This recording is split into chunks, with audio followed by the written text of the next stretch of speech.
Welcome to Behind the Scenes at the Hanover Theatre. Now, here's your host, Lisa Condit. This is Lisa Condit with Behind the Scenes here on WCRN AM 830, and very excited to be on the phone with Otis Williams, one of the originals, and telling me he's been rocking and rolling for over 50 years, so let's get this show on the road. The Temptations and the Four Tops, they're coming to the Hanover Theatre Sunday, February 10th at 4 p.m., and welcome to our program, Otis. Thanks for being here. Well, thank you. I'm glad to be here, and I'm the only original Temp that's left. The one and only. So, gosh. Yes, ma'am. You must have some unbelievably cool stories to share with us, and I was just wondering if you'd talk a little bit about what's been going on and what you're doing in preparation to come here February 10th. Well, we've been going on for, like I said, for 53 years, still having fun, and we plan on coming there, doing the same thing there, and I hope I'm pronouncing it correctly, Worcester. Worcester. Yeah. We're in Massachusetts. We don't say our R's, so you're good. Oh, all right. What we've been doing for all these years is coming there, spreading the joy, the love, and the enjoyment of what the Temptations are known for. The My Girls, the Treat Her Like a Lady, Just My Imagination, the whole lot of what we do. Well, I do know, and the thing is people in multiple generations know. My Girl, it's one of the classic songs of all time, and people are so excited to hear you singing it and have your group coming. So do you have some favorites out of your whole stable of songs? Well, I would have to say first and foremost that My Girl is my favorite, and then everything else falls in line after that, like the Just My Imaginations, the Ball of Confusions, the Treat Her Like a Lady, Ain't Too Proud to Beg. I'm a big Temptation fan as well. You have to be, right? And that's why you're still having fun and why it's still enjoyable to go and see you sing. So yeah. So I understand you got interested in music as a teenager, and you loved music, and you put together a number of singing groups. What really inspired you to get this whole thing going? Well, I was primarily raised by my grandmother, which at the time I had to listen to a lot of gospel singers. I'm originally from Texas, Texarkana, Texas, and being raised by my grandmother, very, church orientated. I listened to a lot of gospel singers, the Five Blind Boys, Sam Cooke, what is with the Soulsters. But when I moved to Detroit in like 50 or 51, and I was, turned on to the secular music of that time, the Chuck Berry's and the Lou Richards and Clyde McFadden, the Drifters, Billy Ward, the Dominoes, the Drifters. And then I used to go to see the great rock and roll shows at the Fox Theatre.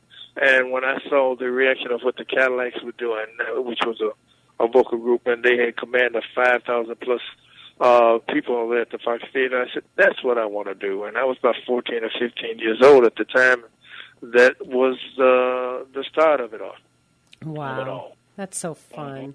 So you've probably seen a lot of changes in your time, right? Well, like it's always been said, the one thing that's constant is change. And right. You're correct. I think quite a bit of changes. Excuse me. And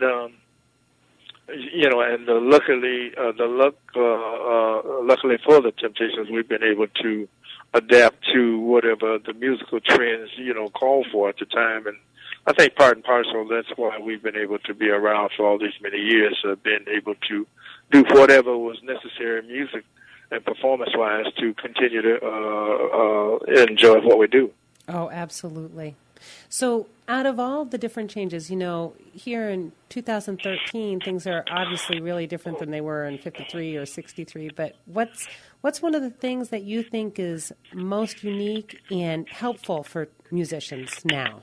Me being from, as the kids would say, old school, my thinking and reasoning is, for me, it always revolves around great songs, great music, great lyrics, great melodies, that can lay in the subconscious after it's off the radio.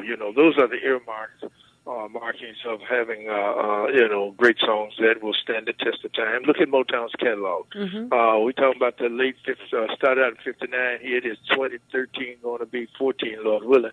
And the music is still loved and appreciated, over 50 years later. So that's the benchmark of what I always believe in as far as being in show business, because we were taught to make it our vocation rather than our avocation. So we take it very serious, and we look at what the people really enjoy, and I think they enjoy great songs that they can relate to and that will become the soundtrack of their lives. Oh, absolutely. And you touched on a common theme that pretty much everybody I interview for this show talks about, that you really have to love what you're doing. And if you love what you're doing, it shows, and you'll be successful at it. And that's true in everything, but especially music and singing. That's true. I've heard a few artists over the years, that have had success and been around for a while. And one of the things that really kind of upset me is when I hear artists say, well, we got tired of singing the same old songs. And, after a while, it just got to be where, it wasn't no pleasure for us. And so when I hear artists say that, the first thing comes to my mind is you should quit. Because anytime people spend their hard-earned money to come out there to listen to what you have made very popular to them and for everyone connected, and you tell them you're tired of singing it, So one thing I must say is many times I've been singing with the Temps and doing My Girl. It came out December of '64. Here it is, 2013. When we hear that first doom, doom, doom, doom, doom, doom, it's like all over brand new to me, and I still enjoy seeing the reaction of the crowd, So I think that's something that's very important and should never be lost from an artist. I agree, and I feel the same way when I hear those opening chords, just so you know. Thank you. And I also realized that, wow, you're inducted into the Rock and Roll Hall of Fame as a member of the Temptations back in 1989. That must have been amazing, right? Yeah, it really is.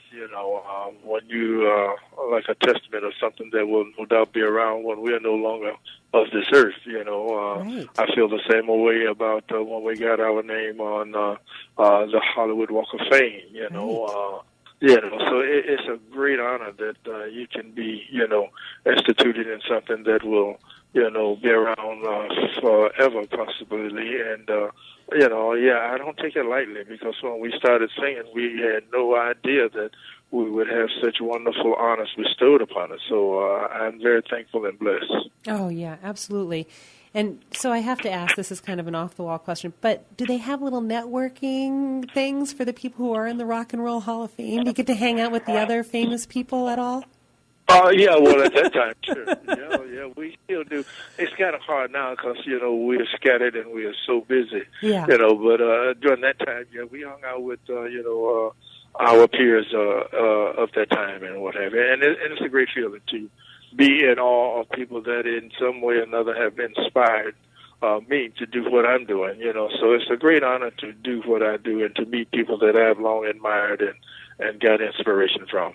Absolutely. So is there anything else that you want to share with our listeners that they might not know or realize about you? Well, I think that within the next 24 months or so, the Temptations' life story will be going to Broadway, and I'm very excited about that. We getting Mr. Gordy's Motown life story is getting ready to debut in April of this year. Cool. And then about 7 months after that, then there's a big producer in New York City that will get started on the Temptations' life story. So I'm just happy to be part of two fractions that will, continue to, show the essence of Motown and the whole backline affair about Motown, and then thereafter the Temptations' life story. Oh, that's going to be great. And now you were part of a different book where you were writing about your life story, right?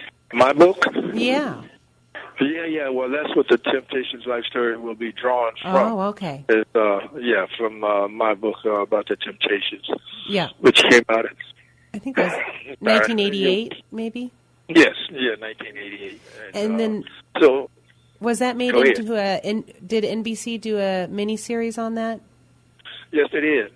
That was shown in 98, and I must say that it was so successful that it was on a Sunday and a Monday, and we beat out everybody on the Sunday night airings, and then we even beat out Monday night football.